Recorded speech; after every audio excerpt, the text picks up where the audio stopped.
Good morning, everyone. Happy Valentine's Day to you. I hope you've had a lovely week. And when we think of Valentine's Day, we think of stories of the heart. So I'm going to say to you, I'm going to do something a little bit different today. I'm going to tell you a story. So have you ever had something so dramatic happen in your life that it impacted you in ways that you could never have imagined at that time? I'm Mary, Get Strong with Mary, National Board Certified Teacher, trusted educator of over 45 years, and I help women discover their energy for health, wellness, longevity, and joy.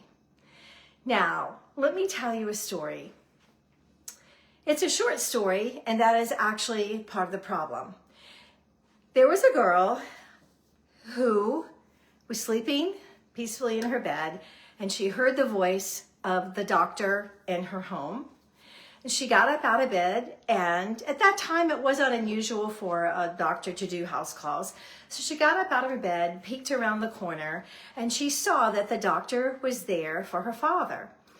She also saw her father get a shot in the arm, and so she asked her mom, Mommy, what's wrong with Daddy? He's not feeling well, go on back to bed. So back to bed she went, and before she knew it, it was morning, up and dressed and ready to go out the door to school. And as she walked out of her bedroom door, again, her eyes glanced over to her father's bedroom, and she saw him sitting up in bed looking like a little sweaty and said, Bye, Daddy, I hope you feel better. Which he replied, Aren't you going to come give me a kiss goodbye? So she looked at him, and the sweat for a 9-year-old was a little yucky, but she went over and gave him a kiss goodbye. As she went out to school that day, she did not know that that would be the last time that she saw her father. He passed away at the age of 42, and at the age of 9, she lost her dad. Well, little did she know what an impact that would have. At that time, the lesson that she knew right away was that she wanted to live longer than her father. And she also learned that life was never promised, that every day was a gift. The words to describe what she knew she wanted, I now call the longevity and joy. Back then, I would not have known that. And of course, I am the girl that was 9 years old. Fast forward to today, and I have been on a quest for health and wellness my entire life for that reason. We've been through, like many of you, been through what does health and wellness really mean? How do we obtain it? Oh, it's counting calories. No, not calories. It's eating fat-free. No, it's eating low-fat. No, it's eating dairy. Oh, it's no dairy. We have had such a plethora of information tossed at us. And in my father's defense, at the time of his death, he did not have all the research and information that we have today. I'm certain that he did not focus on whole foods, although I don't know more about his diet. I do know, however, that he was a heavy smoker, and I do know that he had a lot of stress as a small business owner.